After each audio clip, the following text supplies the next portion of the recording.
hors champ.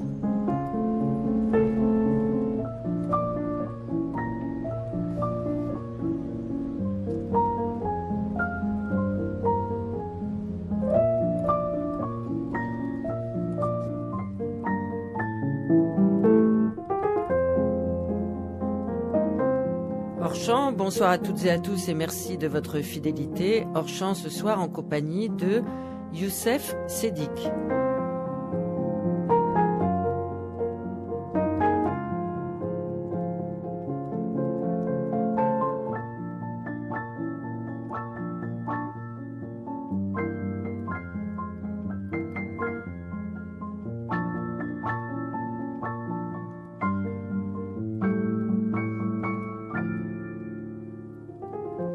Youssef Sedik, vous êtes philosophe, anthropologue, spécialiste de la Grèce ancienne, mais aussi de Spinoza. Vous êtes aussi un traducteur du Coran, puisque vous l'avez traduit et retraduit le Coran, autre lecture, autre traduction. C'était en 2002. Vous avez aussi publié des livres intitulés « Guide du prophète Muhammad »,« L'arrivant du soir, cet islam de lumière qui peine à devenir ».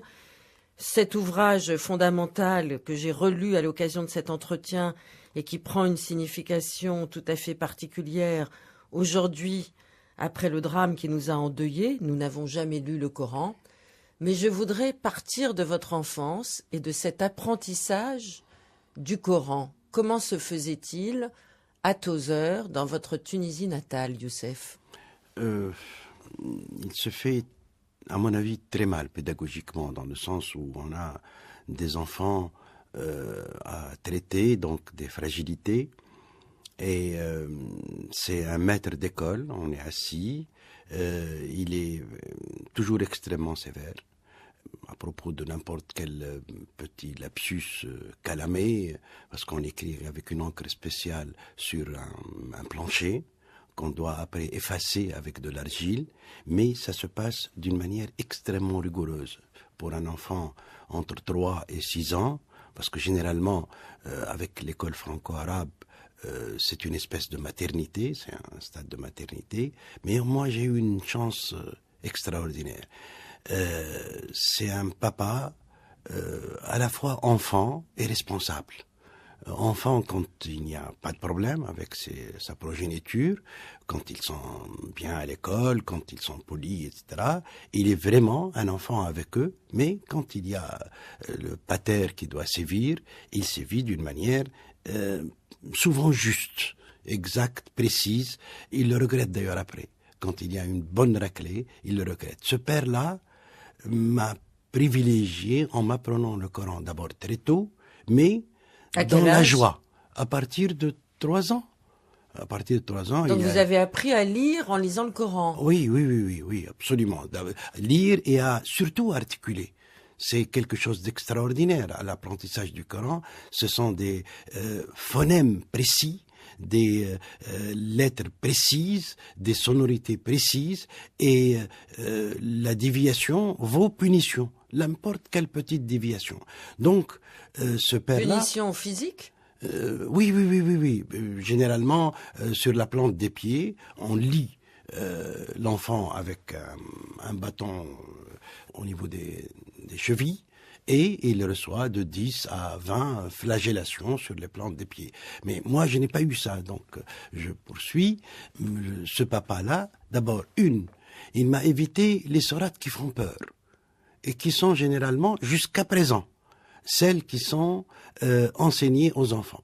Des sourates où l'on parle de l'enfer et avec une précision dantesque. Et on doit les apprendre par cœur. Lui, il a commencé tout à fait paradoxalement. Je suis en train de lutter. Moi, vous vous rappelez le Coran bande dessinée en 90. Vous avez fait le Coran bande dessinée, oui, ce qui vous a valu... Ça n'a pas marché du tout dans les pays arabes. Ça a été condamné, les pays musulmans. Oui. Ça a été condamné d'une manière très sévère et interdit de distribution dans et tous de les vente. Pays, oui. Dans tous les pays, les 56 pays. Il n'est pas question musulmans. de représenter le Coran. Non, ce qui a énormément déplu aux autorités à l'époque, aux autorités de l'État, des États islamiques qui se sont réunis dans leur espèce de ligue arabe, là, mais qui est la Ligue islamique, qui sont réunis pour condamner sévèrement. Ce qui leur a énormément déplu, c'est que les bulles contiennent des versets. Parce que moi, j'étais tout à fait pédagogue, je n'ai pas du tout provoqué, je n'ai pas figuré les prophètes, je n'ai pas fait de caricature, j'ai à peine fait la ligne, le trait clair de Hergé pour les illustrations. J'ai été tout à fait respectueux de ce texte. Mais quand même, quand on leur a demandé pourquoi cette condamnation-là, et on a insisté, ils ont dit comment ces bulles-là ou ces cartouches dans les bandes dessinées contiennent la parole de Dieu. Et c'était une condamnation à laquelle je n'ai pas pu répondre, parce que la parole de Dieu peut supporter n'importe quel support, et non, il faut qu'elle comporte un support déjà codifié. Donc, alors, vous avez fait un travail remarquable à la fois d'anthropologie, de comparatisme, d'historicité de ce texte qu'est le Coran. Oui. On va y revenir tout au long de cette émission. Mais votre parcours est très étrange parce que vous avez été donc un enfant qui avait appris le Coran. Ensuite, vous êtes parti en France faire des études.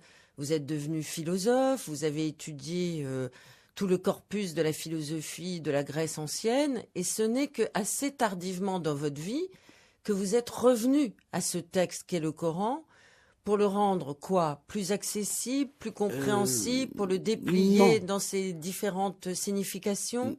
Non, dans la civilisation qui est la vôtre, leur, vous avez le judaïsme qui a fait surgir une philosophie énorme avec les Lévinas, les Buber, etc., etc. Le christianisme aussi, depuis Duns Scotus, depuis les scolastiques. Il a fait fleurir une philosophie extrêmement riche, précise, etc. Le Coran, non. Le Coran est resté en otage avec des exégètes qui sont paradoxalement soumis à l'État, soumis à l'ordre du calife. Vous savez, quand on interdit, maintenant quand on interdit un auteur, il y a les autorités tout à fait policières banalement, mais avant c'était beaucoup plus subtil que ça. Le calife appelle le marchand de papier, le warraq, et il lui interdit de vendre le papier à un auteur. Et il convoque le copiste. Tous les copistes, ou le syndicat des copistes, entre guillemets, la corporation des copistes, il leur interdit de copier quoi que ce soit à cet homme-là. Et les auteurs subversifs, disons, comme on le dit maintenant, sont tout simplement condamnés à mort. Ils ne seront jamais ni lus ni publiés. Donc ça s'est passé pour beaucoup de penseurs, souvent qui ont été tout simplement égorgés, comme un certain Salah Abdel Quddous qui a été égorgé le jour de l'Aïd. D'autres ont été au Xe siècle, ce Xe siècle. Et ça a toujours continué comme ça. Le Coran est l'otage des exégètes consentis par le pouvoir suprême. Vous savez que l'islam est congénitalement laïque, il n'y a pas d'église, ni de synagogue, ni de maison d'études. Chacun, en principe, est lié directement, sans médiation, au divin. Mais alors, à quoi servent les mosquées? Les mosquées sont des lieux tout à fait laïques, sauf quand on est debout, et d'ailleurs ce n'est pas l'espace qui est sacré, entre guillemets, c'est tout simplement la halte, la station de prière de 3 minutes ou de 2 minutes. Mais pour le reste, un juif ou un athée peut entrer pour vendre un truc, signer un contrat, épouser une femme juive ou une femme chrétienne qui épouse. Dans la mosquée? Absolument. Et vous vous rappelez, quand Jean-Paul II est entré, a rendu visite en Syrie, il s'est baladé partout, dans la mosquée de Zoméade, une des plus anciennes, et il a lu une prière sur Zacharie, le tombeau de Zacharie et le tombeau de Saint Jean-Baptiste, qui sont dans la mosquée. Donc la mosquée, par définition, est un lieu laïque. C'est un peu ce que les Français doivent comprendre. Les Occidentaux, en général, qui sont maintenant frappés de plein fouet par ce qui vient de se passer et ce qui s'est passé avant, depuis les années 80, ils n'ont pas compris qu'il fallait prendre l'islam au mot et dire à tous ces imams-là qu'on est en train de promouvoir que la mosquée est un lieu laïque. depuis toujours, sécularisé. Et là, je lutte et personne ne me comprend, même chez moi, personne ne veut suivre, mais c'est une évidence. Vous savez, je poursuis. La région de Médine, aujourd'hui, et la région de la Mecque, ce sont deux provinces en Arabie Saoudite, sont interdites aux non-musulmans. Pourquoi? Oui, tout à fait interdites. On ne peut pas parce que c'est... Ça n'est pas dans le Coran.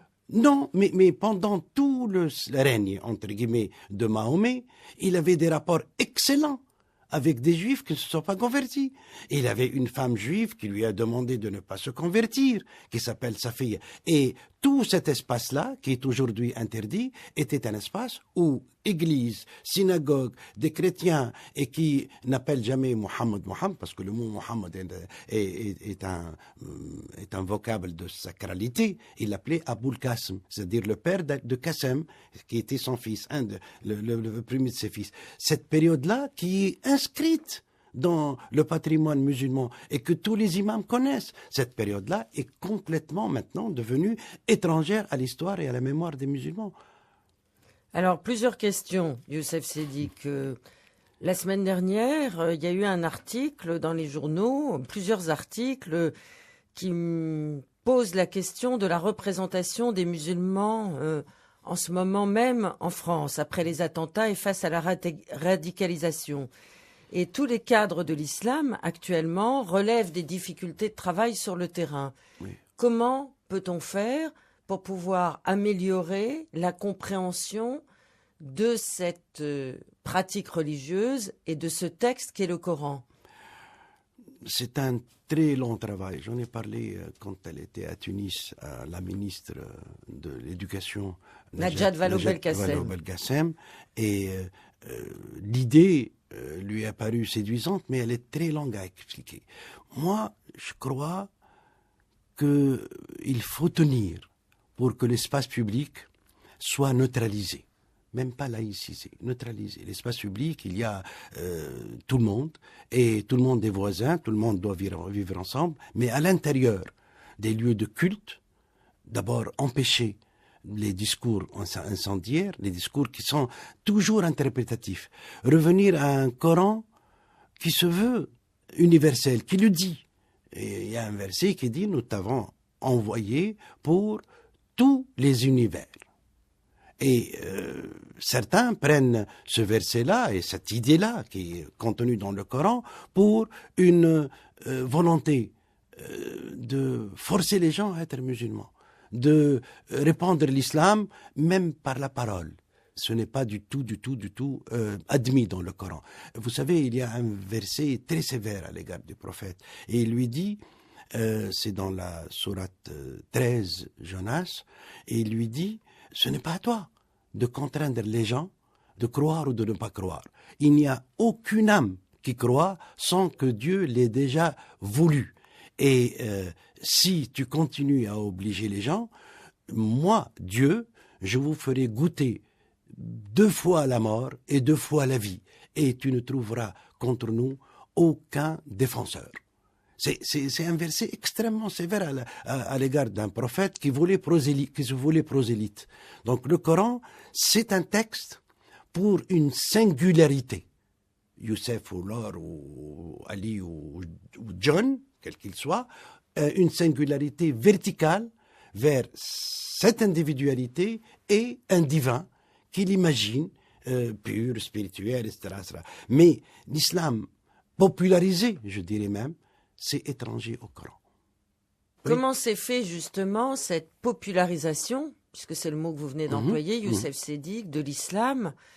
Est-ce qu'elle engendre des méconnaissances, voire des obscurantismes par rapport au texte qu'est le Coran?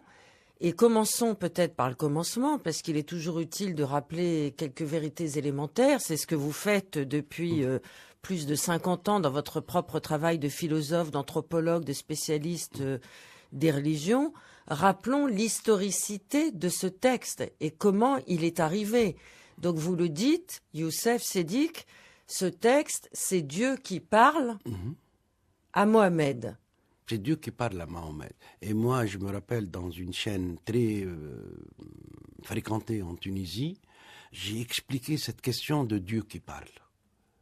Et je n'ai pas du tout amené ça de mon imagination ou de mon cru. C'est dans le Coran. L'inspiration faite à Mahomet, c'est quelque chose de tout à fait ordinaire. Parce qu'à plusieurs reprises, il utilise le même mot d'inspiration, wahi, donné au prophète sous forme de vocables, de mots, de paroles, de Coran, et il l'explique pour dire que la marche ou le mouvement des abeilles est une inspiration divine, que le séisme est inspiration divine. Il s'adresse à Moïse en lui disant moi, si je me fais voir Dieu, si je me fais voir devant cette montagne, elle sera réduite en gravat. Et Moïse est complètement perturbé, il ne demande pas à voir Dieu ou à ce qu'il ait un rapport direct avec lui. Donc le rapport direct avec le divin, ce n'est pas possible. Ce qui est une parole, c'est l'univers. L'univers peut parler en termes de musique de galaxie, comme il peut parler en termes de mouvement de l'abeille qui va vers son butinage, comme il peut parler à Mahomet ou à Moïse ou au poète ou à Shakespeare. Quand j'ai dit Shakespeare, il y a eu le tollé général. Tout le monde sur les réseaux sociaux insiste pour m'en maudire et m'insulter, pour dire Youssef Sedik a comparé Shakespeare à Mahomet à Shakespeare. Il a mis sur le même pied Mahomet et Shakespeare. Et pourtant, j'ai dit qu'on peut apprendre l'anglais 1000 ans à quelqu'un qui ne ferait pas un seul sonnet de Shakespeare, comme on pourrait apprendre l'arabe 1000 ans à quelqu'un qui ne pourrait produire un seul verset du Coran, ce qui est normal. Apollinaire est singulier, Char est singulier, Mutanabbi chez les Arabes est singulier, et c'est de la même chose pour la parole de Dieu. La parole de Dieu, c'est quelque chose qui me parvient à partir d'une inspiration, et c'est à moi de la travailler par l'action aussi constructive que celle de l'émetteur, du lecteur. Le lecteur est aussi important que l'émetteur, qui est l'inspiration divine et non pas Dieu. Alors, comme cette parole divine est parvenue jusqu'à Mahomet, et que lui ne savait pas écrire, elle a donc été retranscrite. Ça, c'est une des premières supercheries de l'histoire du patrimoine islamique. Mahomet savait écrire. On a voulu dire que, puisque c'est Dieu seul qui a parlé, lui, il est seulement un réceptacle. Il y a au moins 2 preuves qui montrent que Mahomet savait écrire. Une, et c'est dans le patrimoine le plus reconnu, une, à la fin de sa vie, il a dit « Donnez-moi un encrier et une plume pour que je vous écrive mon testament ». Et ses compagnons ont dit « Il dit lire, sortez, laissez-le tranquille, etc. » Il ne nous a rien écrit. La deuxième, c'est quand il y avait un pacte avec les païens et son adversaire a vu sous la signature Mahomet envoyé de Dieu. Il lui a dit non, je ne signe pas ça puisque je ne vous reconnais pas comme envoyé de Dieu. Alors il a pris le parchemin, il a biffé l'envoyé de Dieu, il a écrit Mohamed ibn Abdallah, fils de Abdallah, et ça c'est dans le patrimoine. Donc Mahomet sait écrire, sauf que la fonction du scribe à l'époque était une fonction d'esclave. On doit amener un scribe. Il avait des scribes, mais lui-même, c'est comme un aristocrate qui ne fait pas la vaisselle, simplement. Mais un aristocrate sait faire la vaisselle. S'il le veut, il le fait. Mais c'est cette entourloupe, cette fausseté qui a fait que, à partir de là, l'islam est devenu quelque chose de codifié, dogmatisé par des fausses vérités. Nous allons écouter la voix de Mohamed Harkoun dans Culture d'Islam. C'était le 10 mai 2009 sur France Culture. Il discute avec Abdelwahab Medeb de la 9e sourate du Coran contenant les versets du sabre et de la guerre. Et j'en profite pour dire que, hélas, Abdelwahab Medeb, en ce moment même, nous manque beaucoup énormément par l'ampleur de sa réflexion et la profondeur de ses questionnements. On l'écoute. Il y a un exemple majeur, vous faites tout un sort et un début d'analyse très forte de la fameuse 9e sourate qui comporte deux versets redoutables, le verset du sabre, verset 5, et le verset de la guerre, verset 29, et qui est pratiquement, comme on dit, qui est un emblème pour les intégristes terroristes. Et vous faites une disons, ça n'a rien. Ce que vous entendez est à revoir du tout au tout. Absolument, absolument. C'est un exemple tout à fait riche, justement pour bouleverser, ou même, j'emploie le mot subvertir, mais ça fait peur aux gens, ce n'est pas la subversion dans la rue, on ne casse rien, on ne démolit rien, on respecte tout, mais la subversion, c'est retourner le discours pour montrer ce qui est caché derrière. Voilà ce que c'est que la subversion d'une écriture. Et là, vous mettez presque la subversion d'une œuvre. La problématique des droits et de devoirs par rapport à un contexte anthropologique et historique très précis. Mais absolument. C'est une des deux dernières en concurrence avec la 5e du Coran, et elle est récapitulative. Et il faut le lire justement avec des outils anthropologiques. Et surtout, ne pas projeter sur elle nos conceptions d'aujourd'hui, sur la tolérance. Oui, mais les fous de Dieu tuent au nom de versets qui appartiennent à cette sourate. Oui, mais ça, c'est le point extrême de la rupture avec la raison. Le point extrême. Car il y a eu. Je crois qu'ils évoquent le verset 5, si je ne me trompe pas, pour le massacre des moines de Tibérine, non? La tradition exégétique appelle ce verset Ayatus Saif. De sabre. Ce n'est pas les islamophobes qui ont donné ce nom. Ce sont les exégètes, parce qu'ils considèrent que c'est normal. C'est le saif, c'est au service de Dieu. Mais ça, on le trouve dans le christianisme, il ne faut pas s'en offusquer. Pour parler de ces choses-là, il faut absolument se replonger dans le cadre de connaissance et le cadre des imaginaires de l'époque, et aussi dans la pratique courante, dans toutes les cultures, du discours merveilleux, le discours du merveilleux. Le discours est en lui-même merveilleux, substantiellement merveilleux. Comment réagissez-vous à ces propos de Mohamed Harkoun? Moi, je les connais bien, on en a discuté souvent. Oui, mais ça pose les mêmes questions aujourd'hui. Questions, absolument. Vous savez, la sourate 9, qui s'appelle le repentir, et qui est un peu estropiée parce qu'elle n'a pas le début de toutes les sourates, l'ouverture, au nom de Dieu, clément et miséricordieux. Elle est déjà particulière par la forme. Mais elle contient ce qui permettra à tous les imams, du moins honnêtes, et qui veulent s'inscrire dans la modernité, de poser ce problème que, à ma connaissance, je suis le seul à avoir posé. Vous savez, Mahomet a reçu successivement, chronologiquement, ces inspirations-là, et on ne sait pas du tout dans quel ordre. Il a été complètement biffé.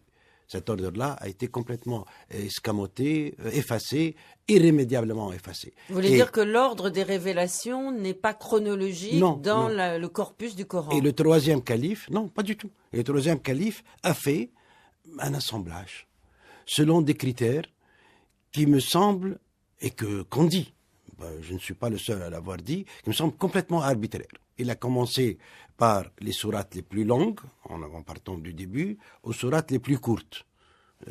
C'est pas du tout un critère, sauf que la combinaison des versets sont un vrai patchwork.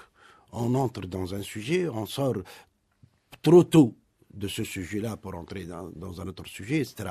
Jusqu'à maintenant, on n'a pas déterminé les niveaux du discours. Je m'explique.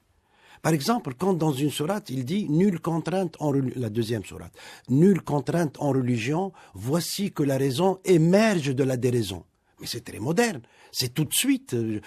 N'importe quelle société, n'importe quelle civilisation est preneuse de ce verset-là. Nulle contrainte en religion, c'est la laïcité, c'est 1905.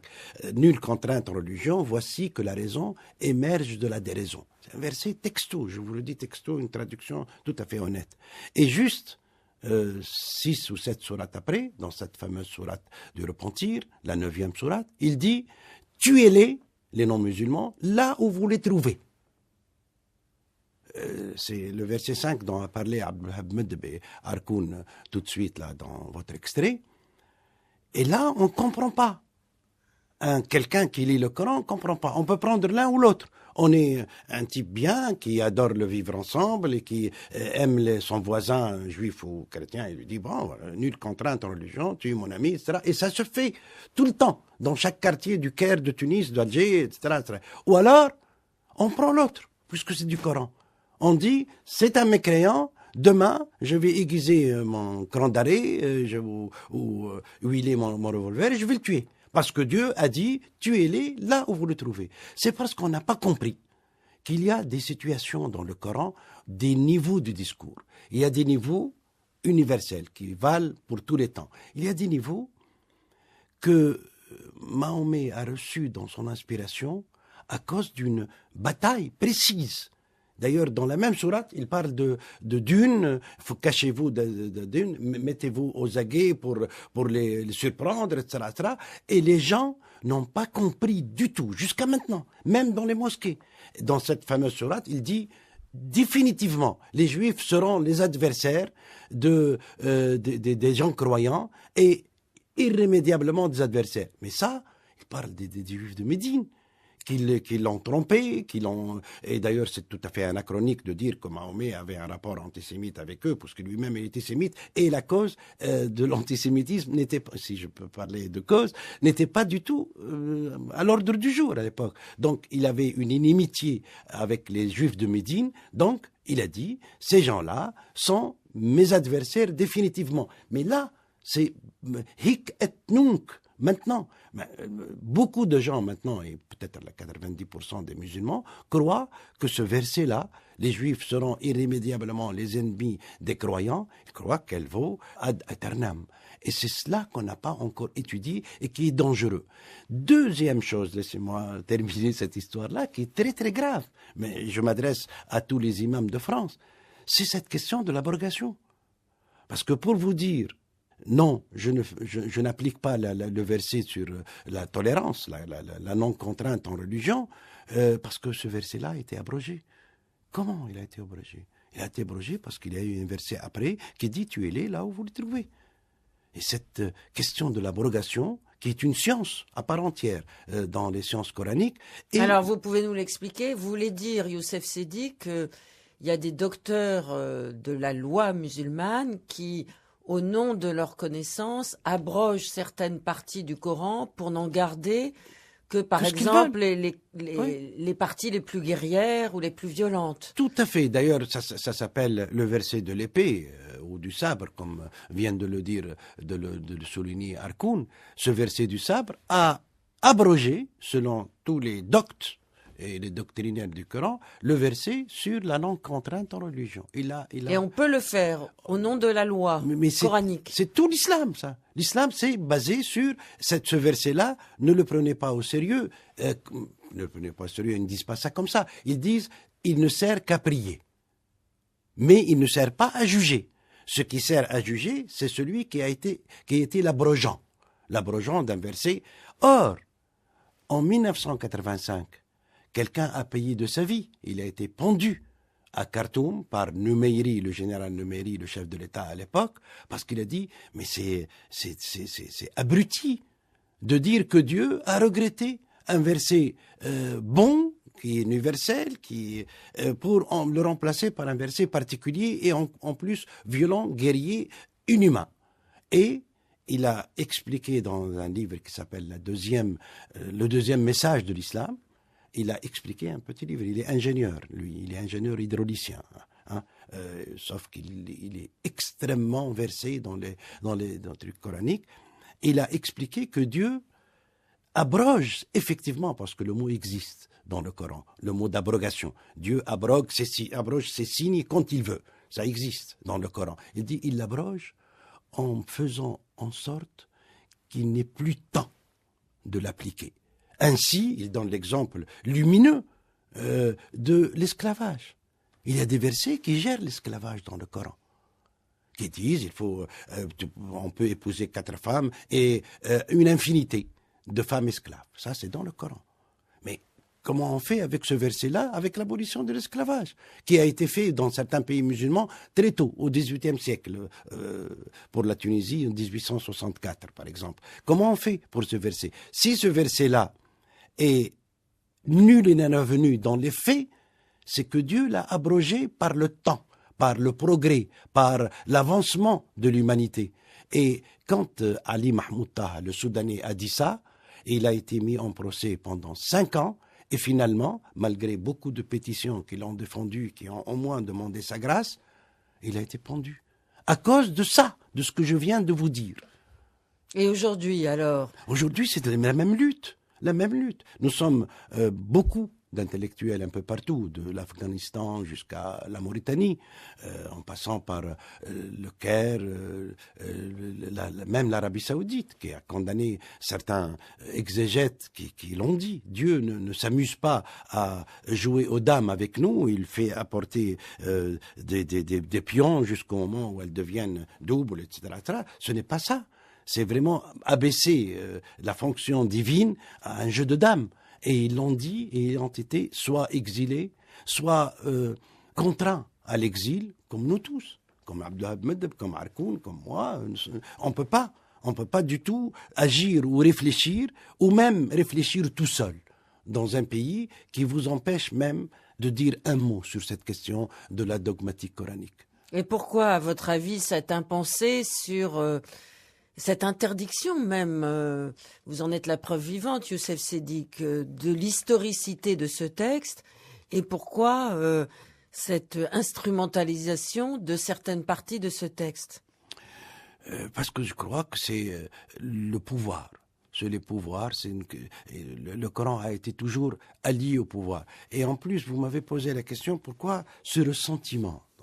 Chez les musulmans, le sentiment au sens extrêmement nietzschéen du terme. Il y a de quoi les défendre. De quoi défendre comme on défend un criminel en disant qu'il a vécu des moments difficiles, etc., et en lui cherchant des circonstances atténuantes.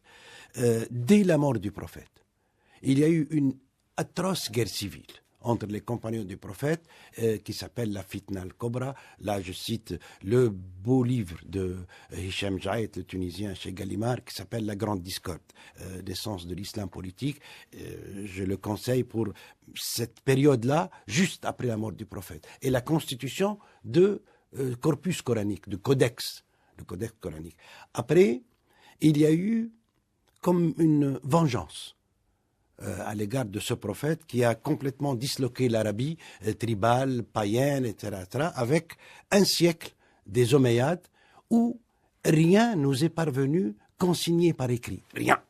C'était un siècle d'oralité, alors que les Arabes commandaient tous les lieux du savoir, tous les lieux de l'écriture. Ils commandaient Alexandrie, ils commandaient Émès, ils commandaient Haran, l'actuel Mossoul, ils commandaient tous les lieux, Antioche, tous les lieux où tout le monde écrivait.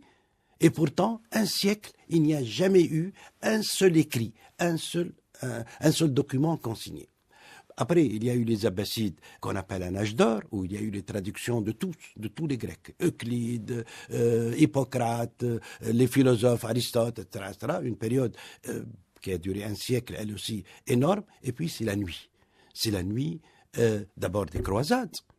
Cette menée contre les terres d'islam, des croisades qui a duré 250 ans.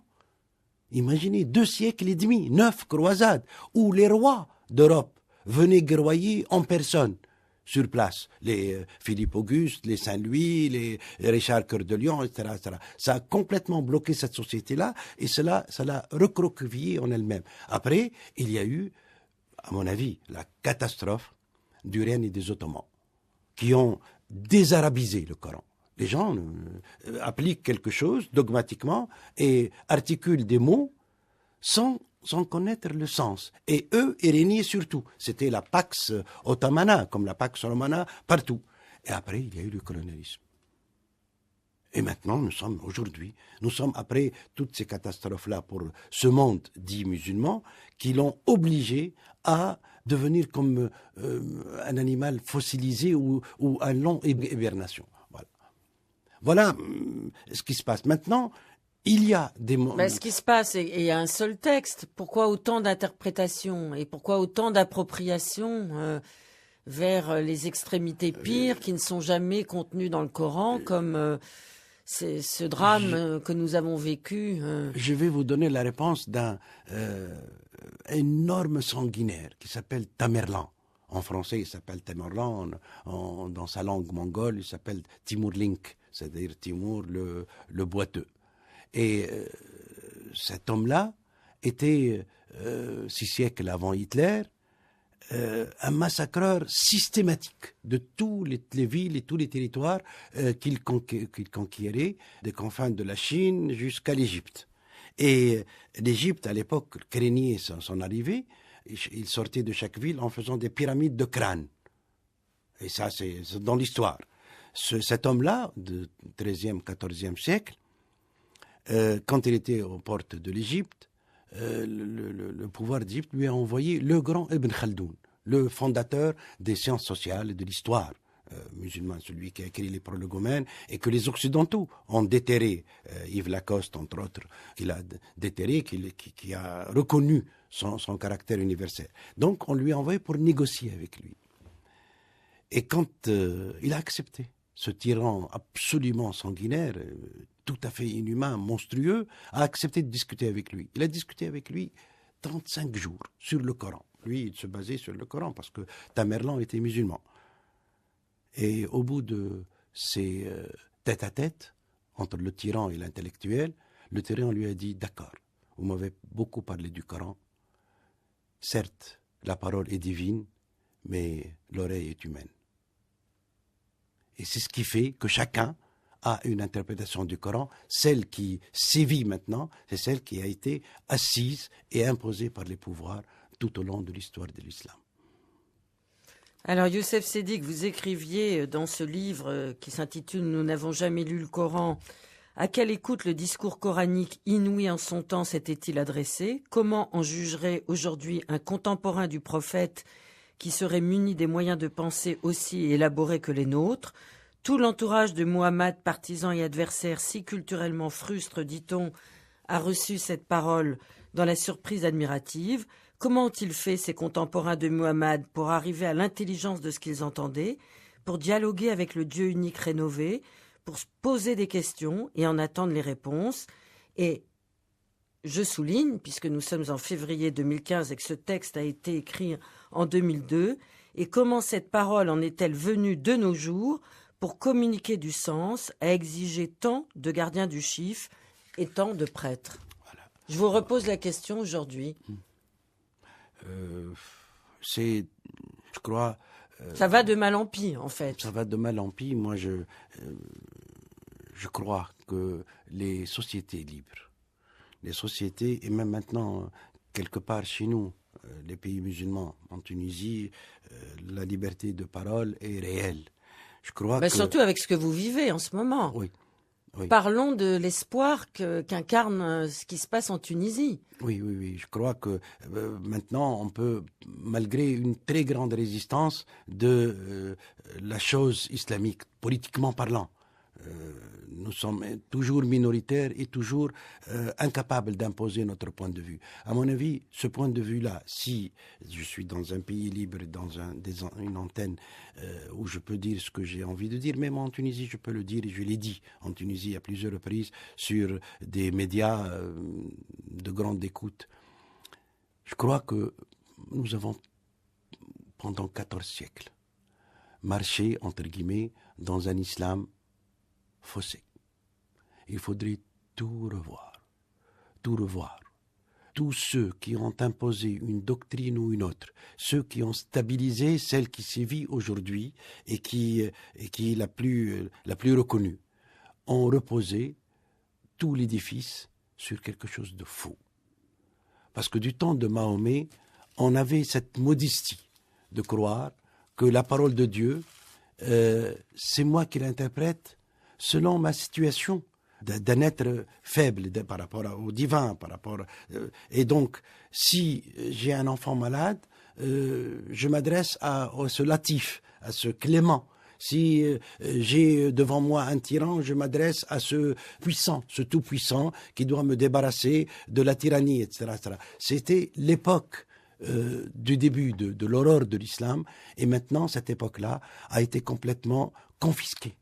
Et nous vivons 14 siècles où la contestation d'un islam dogmatique n'a jamais été faite, ou si elle a été faite, pendant des courts moments, elle a connu une répression énorme. Moi, j'envie beaucoup ceux qui sont les ouailles du christianisme, parce qu'ils ont connu les Calvins, ils ont institué des différences, les Luther et même les Saint Thomas, les Teilhard de Chardin, etc. Ces gens-là ont institué la différence. Et donc, le fait de pouvoir revenir à soi pour être dans la verticalité du singulier vers le divin et non pas de l'horizontal qui engage mon voisin. Il n'a rien à voir avec ce que je crois. Et ça, l'islam ne l'a pas encore compris. Que votre voisin, qui est très gentil, qui vous vend de la viande, qui vous vend des épiceries, etc., qui vous salue le matin, il n'a rien à voir avec votre manière de vous adresser au divin. Il n'a rien à voir. L'islam et les musulmans n'ont pas encore compris ça. À qui appartient l'islam? Dans cette enquête qui a été faite par plusieurs journaux la semaine dernière, ils sont nombreux, les cadres religieux de l'islam, à se plaindre d'être tenus à l'écart par les institutions, que ce soit l'État ou le Conseil musulman, et d'être en même temps soumis à des injonctions contradictoires, et notamment la radicalisation des jeunes. Alors je vous pose une question peut-être trop frontale et peut-être obscène. À qui appartient l'islam? Si j'ai à répondre selon ma conviction, il n'appartient à personne, et surtout à personne. Il appartient à l'instant où on demande à s'adresser à une transcendance, à la divinité. Et ces moments-là diffèrent autant que diffèrent les humains et leur situation. Vous savez, votre question me rappelle un très beau mot d'Ibn Arabi, le grand Ibn Arabi d'ailleurs. Abdelwahab Muddeb, on est un spécialiste, il a beaucoup écrit sur Ibn Arabi, mais il y a une formule chez lui qui doit être inscrite sur le fronton de tous ceux qui veulent que l'islam soit un élément de paix. Il dit « Les chemins vers Dieu sont au nombre des souffles des créatures, même pas des humains. Même le souffle de la fourmi ou de l'abeille ou du tigre est une adresse, est un chemin vers le divin. Et donc, si cette infinité d'adresses ou de chemins ou de pistes vers le divin est aussi confirmée, s'il y a une infinité, c'est qu'il n'y a pas d'église. Et s'il n'y a pas d'église, c'est qu'il n'y a pas d'horizontalité de l'islam. Il y a seulement une verticalité quasiment poétique de l'islam. Et je crois, à mon avis, c'est la raison pour laquelle un grand comme Mahomet a déclaré closes les prophéties et les messages célestes. Pourquoi il dit que Dieu a cessé de nous parler? Parce que nous sommes devenus capables, chacun d'entre nous, d'être le prophète de soi-même. Merci beaucoup, Youssef Sedik. Je rappelle qu'il faut lire vos livres, notamment votre traduction du Coran, et puis aussi ce livre qui s'intitule « Nous n'avons jamais lu le Coran », ainsi que d'autres livres qui sont tous disponibles en livre de poche, L'arrivant du soir, cet islam de lumière qui peine à devenir. Et surtout le récent, là, qui s'appelle La Révolution inachevée, à propos de la Tunisie. Je parle beaucoup de l'islam. Et vive la Tunisie. Vive la Tunisie, absolument. Merci, Laure. Merci.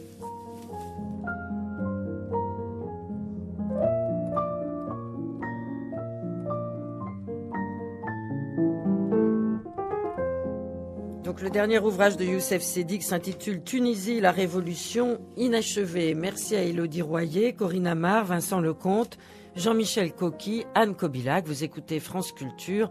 Dans quelques secondes, les ateliers de la nuit.